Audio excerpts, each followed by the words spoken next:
find the candidates you're looking for. That's why we've created IllinoisJobPost.com. That's IllinoisJobPost.com. This website is part of a broad radio and internet employment campaign available through the Miller Media Group. Contact your account manager or email sales at randyradio.com for more information. IllinoisJobPost.com is where we put the power of radio and the internet to attract prospective candidates. AM radio provides always-on news, sports, talk, traffic, and weather reports. And it's also a vital service that provides important emergency information when your community needs it most. Tell Congress you need AM radio to stay in your car. Because when cell phones and the internet are down, this free emergency service is critical. Text AM to 52886 and tell Congress we need AM radio in cars. Message and data rates may apply. You may receive up to 4 messages a month, and you may text STOP to stop. This message furnished by the National Association of Broadcasters. The WHOW Morning Show is now video streamed live on the WHOW WEZC DeWittDailyNews.com Facebook page and on the new WHOW TV YouTube channel. Watch Morning Show host Seth Lawrence interview guests live, as well as watch archived video podcasts of any interview you missed. Whether on Facebook or YouTube, we're providing 2 more ways that Central Illinois' local news station, WHOW, delivers compelling content for you. In addition to great radio marketing, the Miller Media Group now offers a full suite of digital marketing solutions. Our affordable programs include custom web design and SEO to help you get found on Google. Seeking more inbound web and store traffic? Our Facebook, YouTube, and geo-targeted marketing programs are all designed to make your cash register ring. To get started, call your Miller Media account manager or go to mmgdigitalnow.com. Miller Media Digital, where digital becomes local.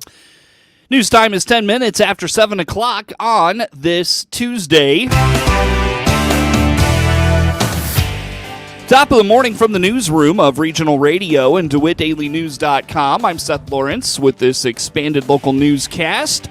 Brought to you by Baum Chevrolet Buick in Clinton, your Silverado headquarters, and we stream to Facebook and YouTube. Brought to you by Peterson Insurance, your Pekin Insurance agent in Clinton.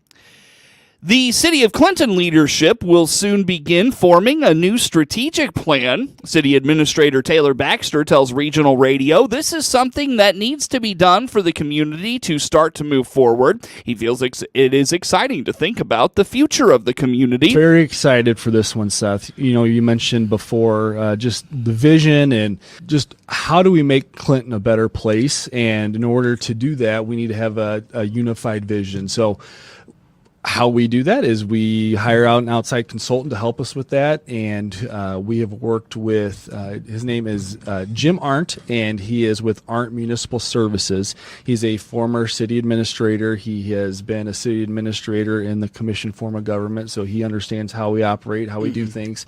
And for, you know, that price that we have, I think it was just around $9,000, he's going to help us with a 4-year strategic plan. So we're going to have goals that are going to be set, but then what I love underneath those goals is actual action items that we can attain that are achievable. It's, you know, we do have some big goals, but like, how can we actually get things done? That's where he's going to be able to help us with that. So we have a set of stakeholder meetings that we're going to have. We also are going to meet with our department directors, and then we're also going to meet with our city council members. And from that, we're going to basically have a unified vision. And how do we achieve that? So, according to Baxter, this will be an extensive process where they take time to hear from a lot of people within the community. It's going to take several months. There's going to be some hefty meeting times on some of this stuff. I know with the stakeholders, there's a couple of days that we're going to be doing that because just people's schedules, those sorts of things, we need to be able to have different times for people. I know with the department directors, it's going to be an all-day thing. Council members, it's going to be broken up into a couple of days. So with that, there's a lot of information that he's going to gather for us. So it's going to take a couple of months. And that's where I think our council is very understanding of. We can either kind of just continue on with how we're doing and see what happens, or we can take actual action items and, okay, we're going to be strategic with this. We're going to plan. And, you know, I really think that's a better approach. I think anybody could really say that. We're not happy with status quo. We want to be better, and this is one way that we can do that. Baxter hopes to have a good mix of individuals with varying perspectives on the community and hopes to have parents with kids in the schools, teachers, school leaders, and many more from the community at the table. Yeah, we want to have a good mix. I think it's important to have a mix of business owners. I think it's important to have a mix of, just parents in general that, their kids are in the schools. We're going to have school leadership. We're going to have people that have been on city staff before that kind of understand the history, because that's going to be an important aspect of this whole thing too. Is there's so much, I call it tribal knowledge within the city of Clinton, that it's very important to have those people involved too. So it's going to be a wide variety. We're not going to be exclusive to any sort of, we want to make this as open as we can, because like I've said before on here, is Taylor can have a great idea, but that doesn't mean that's what the community wants. So if we have a wide variety of people that are interested in Clinton seeing it become better, the plan's going to work a lot better. Clinton's last strategic plan was so long ago, Baxter is unable to find a document attributed to it. He notes while he couldn't find a document for it, there have been some other efforts with universities to outline a roadmap, but no official planning efforts. A Logan County school district is the latest to introduce heart testing of its students, and more specifically, student athletes. Fred Lamke is the superintendent of Mount Pulaski Schools, and on the WHOW Morning Show Monday told Regional Radio this is something that has been happening in Logan County schools and Olympia schools. Well, we became aware of it. Stanford Olympia School District had done this prior to us even knowing about it. And basically what it is, there's always this fear in athletics, and you hear a story 2 or 3, 4 times a year about a college athlete or a high school athlete who was either injured or killed by a heart condition that was unknown. They seem like a healthy young person, and they end up being having a heart problem that can either take their life or disable them. And those things are hard to detect. You assume most young people going into the doctor's office are healthy until they show you something different. And the problem is that some of these heart conditions they don't appear until you get inside and you do more testing. So what Olympia did, they had a group come in called Who You Play For, and they conducted ECG testing on their student athletes, on their students in general. According to Lamke, this is a voluntary test done on youth in the district and provides them with a quick screening for any irregularities. And what it just does a quick 10-minute look at your heart to see if there's any irregular heartbeats, if there's anything funky going on that shouldn't be going on.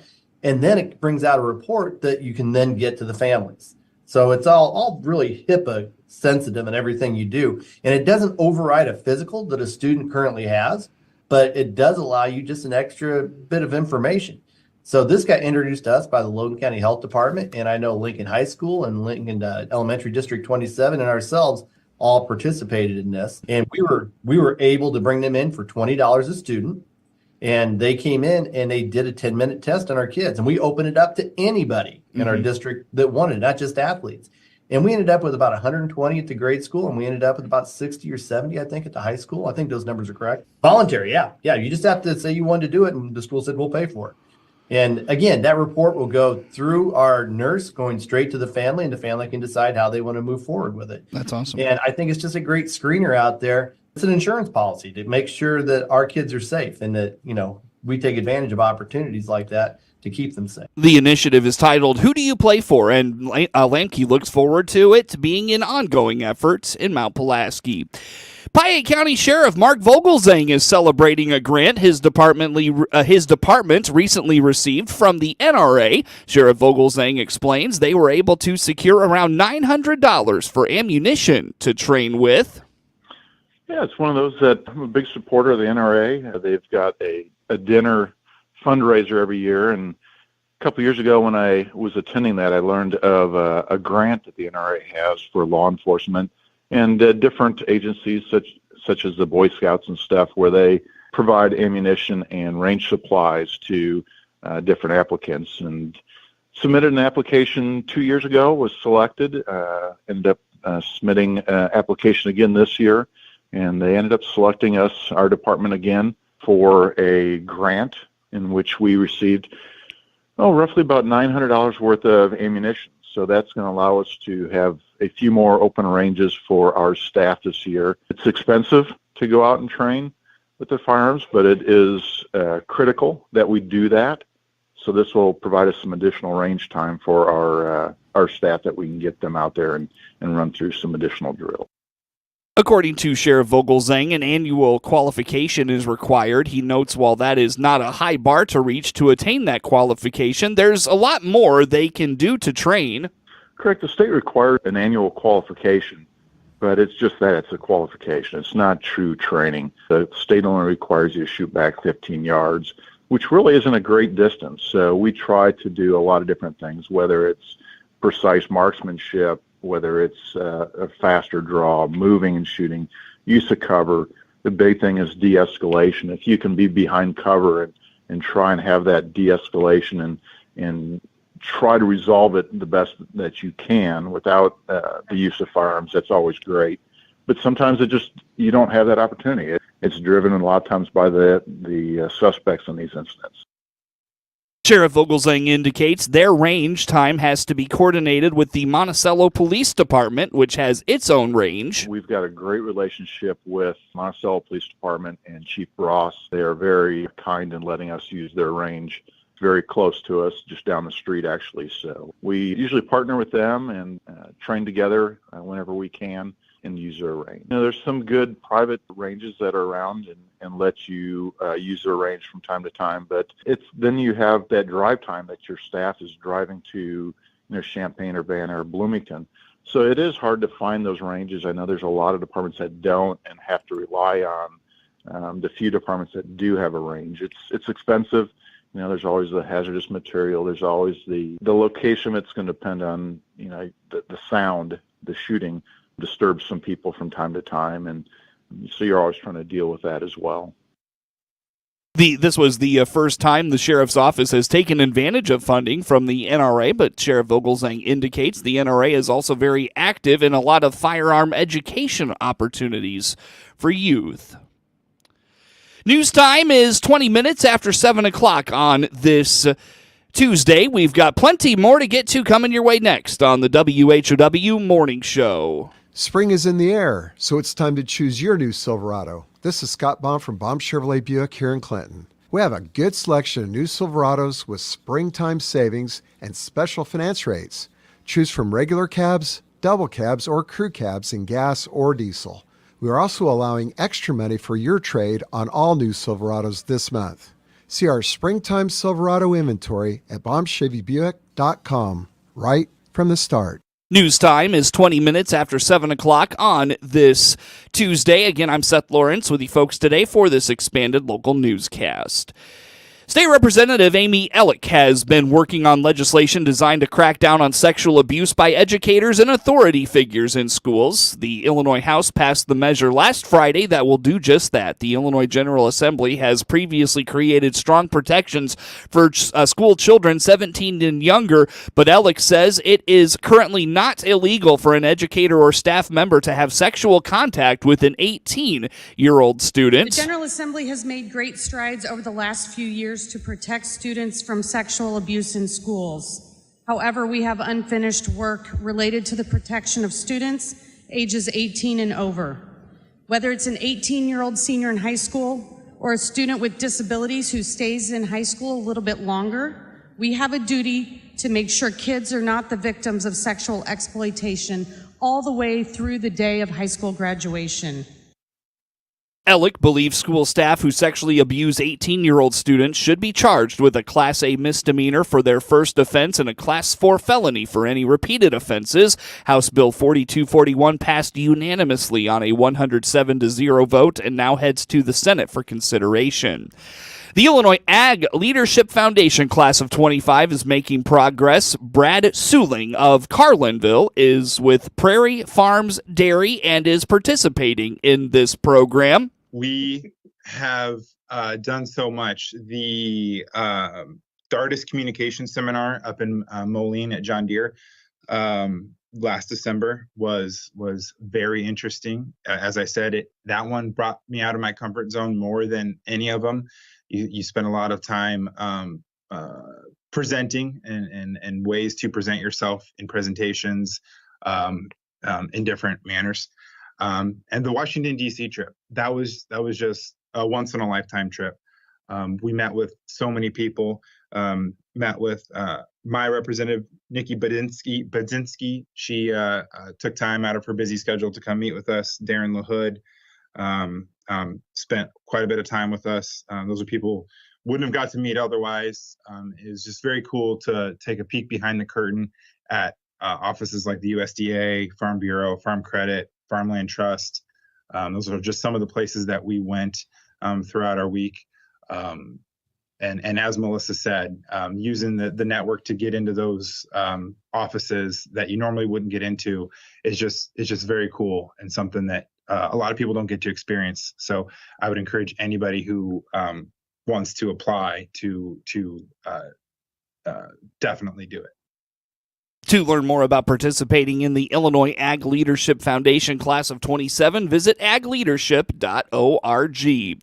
Chicago seems poised to contribute $70 million to the care of migrants living in the city. The overall cost is expected to be over $300 million this year. The state and Cook County have already contributed tens of millions for going care. Governor J.B. Pritzker says migrants are legally in the United States and deserve proper care.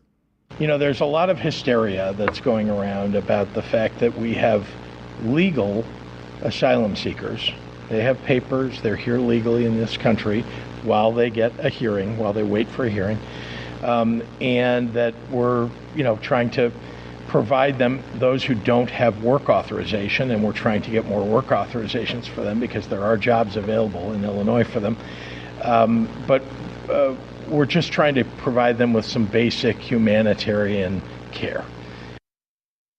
Governor Pritzker says the chaos in the system was and is being caused by busloads full of people being sent to Chicago by states like Texas who have little regard for them. It's shaping up to be a possible franchise-defining week for the Chicago Bears. The team has the first overall pick in the draft and are prepared to deliver a plan for a new lakefront stadium on Wednesday.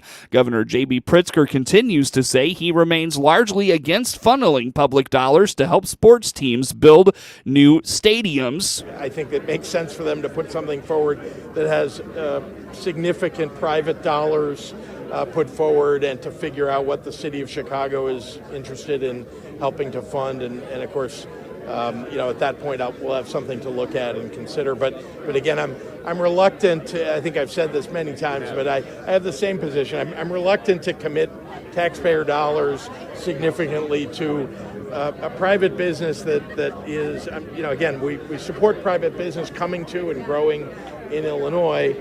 So nothing wrong with that, but in general, putting billions of dollars forward for when there's an existing stadium, and before we have any idea of what they're looking to do and what it will add to the commerce of Chicago and the state of Illinois, doesn't make sense to me.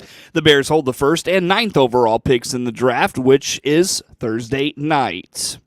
The U.S. Department of Agriculture has just launched the latest in a series of projects designed to expand consumer access to healthy foods. Gary Crawford files this report. Most of us can easily go to our local supermarket and find just about any fresh and healthful food that there is. But in this country today, there are still places where people don't have easy access to fresh, healthy foods, such as fruits and vegetables. However, there is a lot of work going on to change that, work that will also help the farmers who grow those foods. The latest development coming this past week in an announcement from Deputy Agriculture Secretary Xochitl Torres Small, who told reporters, USDA Rural Development and the Reinvestment Fund are announcing the selection of 16 partnerships that will receive more than $40 million in grants under the Healthy Food Financing Initiative Partnerships Program to expand access to nutritious and affordable foods in 20 states and in Washington, D.C. Grants will be used by local organizations to do such things as establishing new local markets and local supply chains and helping local food retailers to offer more fresh produce for their customers. Agriculture Secretary Tom Vilsack says this is just part of a huge effort to give consumers more access to healthful foods and to give local farmers more access to nearby markets, an effort that includes establishing regional food business centers, investing over $300 million in local agricultural marketing initiatives, establishing resources in partnership with states, nearly $700 million invested in states under our regional food system infrastructure effort. We've had local food purchasing agreements where we're creating the opportunity for local opportunities for schools, for food banks to basically sell to a small and mid-sized producer in the region, in the locality, as opposed to large-scale distributors. We're creating farm-to-school commitments across the board. And finally, we've essentially invested billions of dollars in our procurement efforts as we try to deal with the issue of dealing with food insecurity, encouraging those resources that are going into food banks to come from as much as they can from local and regional food producers. So people who live in some of the most remote parts of the country don't have to travel so far from home to find fresh, healthy food. And farmers don't have to ship their products hundreds of miles just to find buyers for those crops. Economists say that our farmers get a much bigger percentage of each dollar that we consumers spend on food when that food is marketed right there in the local area where it's produced. Gary Crawford reporting for the U.S. Department of Agriculture. News time, 29 minutes after 7 o'clock on this Tuesday. Coverage of news brought to you by Baum Chevrolet Buick in Clinton, your Silverado headquarters, and we stream to Facebook and YouTube, brought to you by Peterson Insurance, your Pekin Insurance agent in Clinton. We take a look at local sports coming up next here on the morning show. Clinton boys baseball, a big win as they rebound from 3 straight losses yesterday after a win over Meridian. Clinton girls softball in action as well. Those stories and much more in sports. I'm Rich Thomason. A multi-billion-dollar foreign aid bill will soon be voted on by the Senate, perhaps as early as today after it cleared the House. The bill includes more money for Ukraine, along with Israel and Taiwan. Insisting that he committed no crime, former President Trump goes back to court this morning as his criminal trial continues. He's accused of trying to illegally influence the 2016 election. The defense says that trying to influence the outcome of an election is called democracy and is not a crime. Columbia University canceled in-person class. Police arrested dozens of students at New York University and Yale as anti-Israel protests roil a growing number of college campuses across the U.S. And a crackdown on how California utilities spend customers' money has failed to pass the state legislature. On Wall Street, the Dow futures up 28 points. More details at srnnews.com.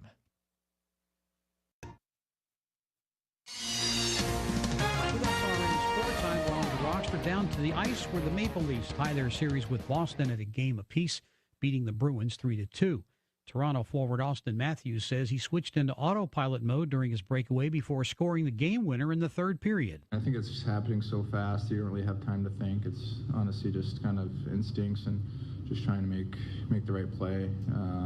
Obviously one-on-one with the goalie, just try to make a move or a shot and try to find an opening. Hurricanes beat the Islanders 5-3 to take a 2-0 lead in their series. Isles led by 3-0 early in the second period. Vegas beats the Stars 4-3, and the Oilers beat the Kings 7-4. In the NBA, just 3 games last night. Cavaliers beat the Magic 96-86. Knicks beat the Sixers 104-101. Nuggets edged the Lakers 101-99. All 3 winners take a 2-0 advantage in their first rounds. This is SRN Sports. A quartet of shutouts last night in baseball. The A's scored 2 against the Yankees. Twins got 7 over the White Sox. Phillies got 7 over the Reds. And the Braves knocked in 3 against the Marlins. Rest of the schedule, it was the Pirates 4-2 over the Brewers. Pittsburgh ending a 6-game slide, stopping Milwaukee's 4-game win streak. Cardinals beat the Diamondbacks 5-3. Padres 3-1 winners over the Rockies. Mets fall to the Giants 5-2. Tigers beat the Rays 7-1. Blue Jays win their 7th of the last 9 games they've played, 5-3 over the Royals, who've lost their 3rd straight at home. Orioles beat the Angels 4-2. That's the 7th win in the last 8 for Baltimore. In hockey, Lindy Ruff returning to Buffalo for his 2nd stint as coach of the Sabres. He coached there from 97 through 2013, was the last person to guide them to a playoffs. And Zach Wilson's been traded by the Jets along with a 7th-round pick to Broncos. SRN Sports. Time now for a look at sports. I'm Seth Lawrence with this report.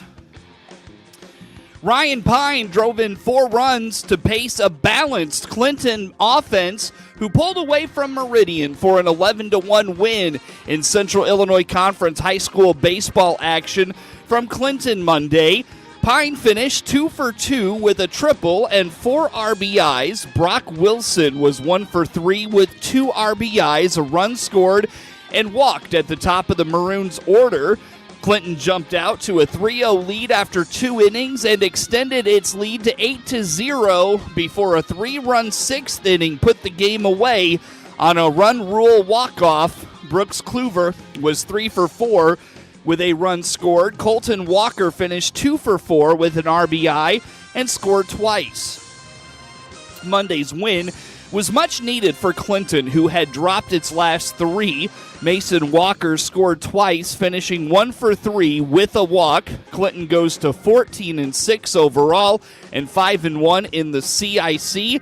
The Maroons are tied atop the CIC with Shelbyville.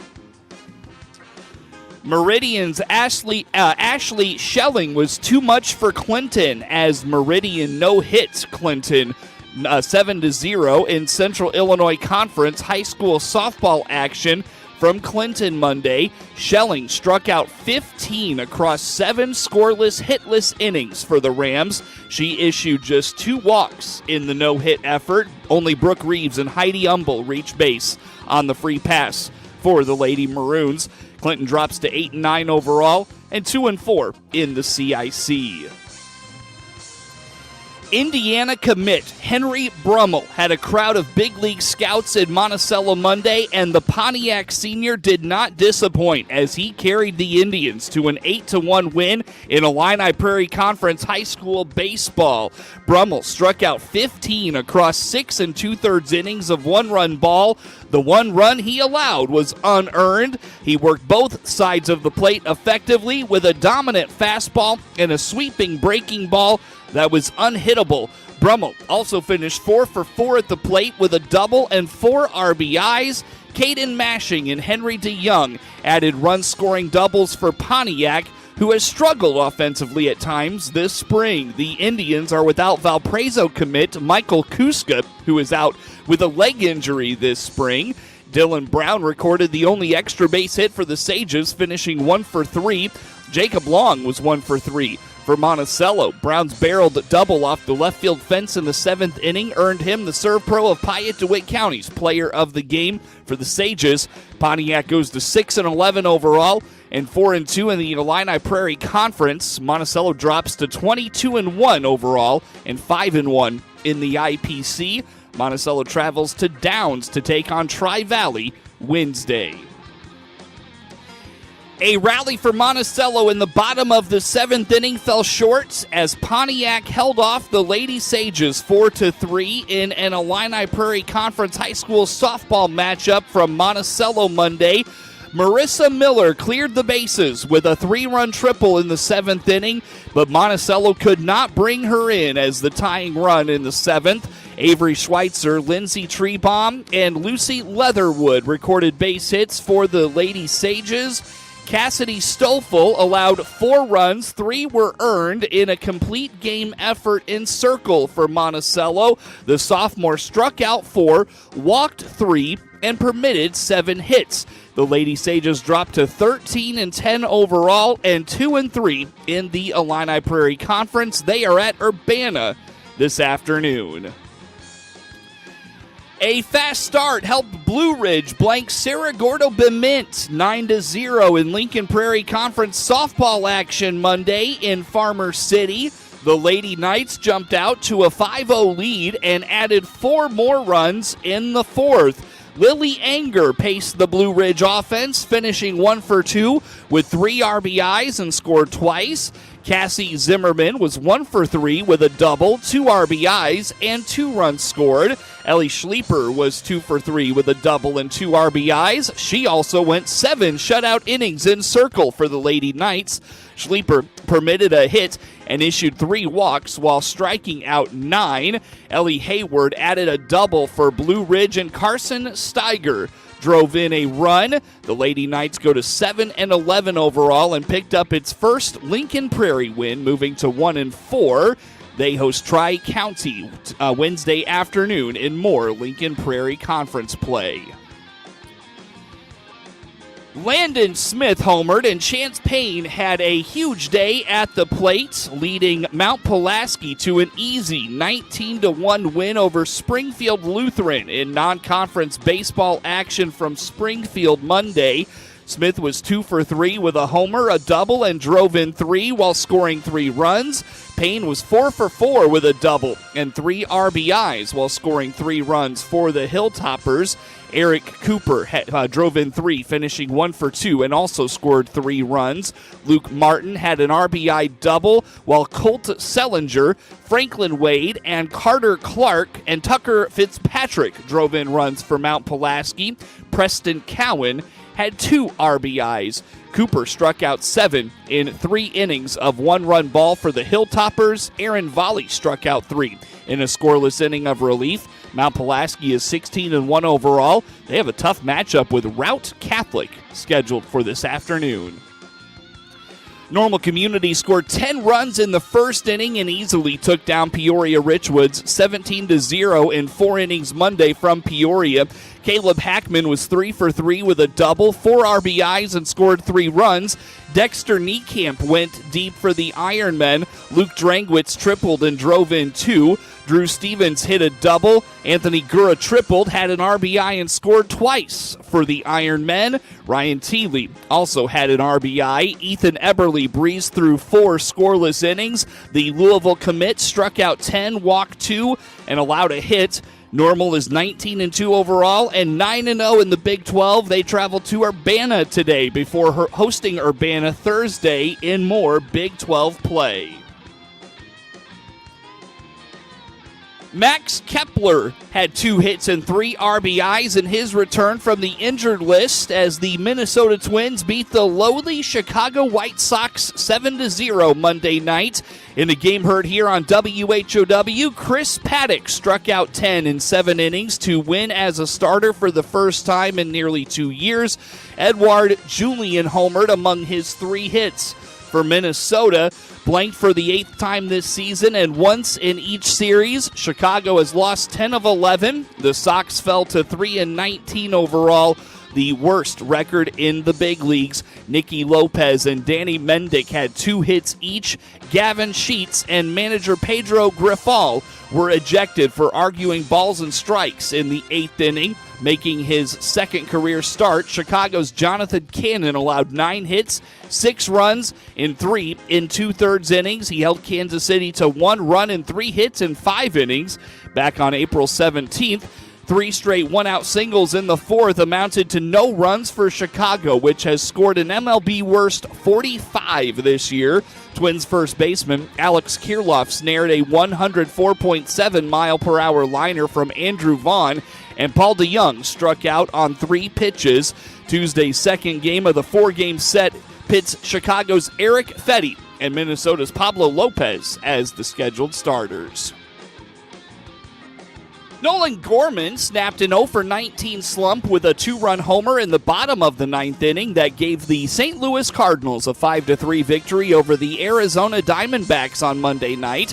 It was the 4th home run this season for Gorman, who entered as a defensive replacement in the 8th. Paul Goldschmidt, who homered earlier this year, reached on an infield single before Gorman hit left-hander Kyle Nelson's only pitch into the right field seats for his first career walk-off RBIs. Ryan Helsley worked a scoreless 9th, and the Cardinals overcame a 3-0 deficit to halt a 4-game losing streak. Lars Nootbaar began the comeback with a 2-run single in the 6th. Eugenio Suarez sparked Arizona with 3 hits and 2 RBIs. Ryan Thompson took the loss. Brandon Pfaadt pitched 5 1/3 innings, giving up 2 runs, 2 hits, and 3 walks. He retired his first 12 before giving up a leadoff single to Nolan Arenado in the 5th. Lance Lynn lasted 5 innings for the Cardinals, throwing 94 pitches. He allowed 7 hits and 3 runs, stranding 8 base runners. Goldschmidt tied the game at 3 with a leadoff homer to right center in the 7th, his first since the season opener. Those are the only 2 extra base hits for him this year. It was the Cardinals' first home run since April 12th. Arizona scored twice off Lynn in the 2nd on an RBI single by Suarez and Ketel Marte's bases-loaded sac fly. Suarez made it 3-0 in the 5th with a run-scoring double. St. Louis chased Fat in the 6th. He walked 3 batters before getting a shallow flyout, but Nootbaar hit a 2-run single. Those runs snapped a string of 14 innings without scoring for the Cardinals. Scott McGough entered and got Arenado to bounce into an inning-ending double play. Steven Matz makes his second start against the Diamondbacks in 11 days. Arizona has not announced a starter for today's matchup. Get sports anytime from your computer or mobile device at DeWittDailyNews.com. This is staff meteorologist Jennifer Wojcicki with your regional radio forecast.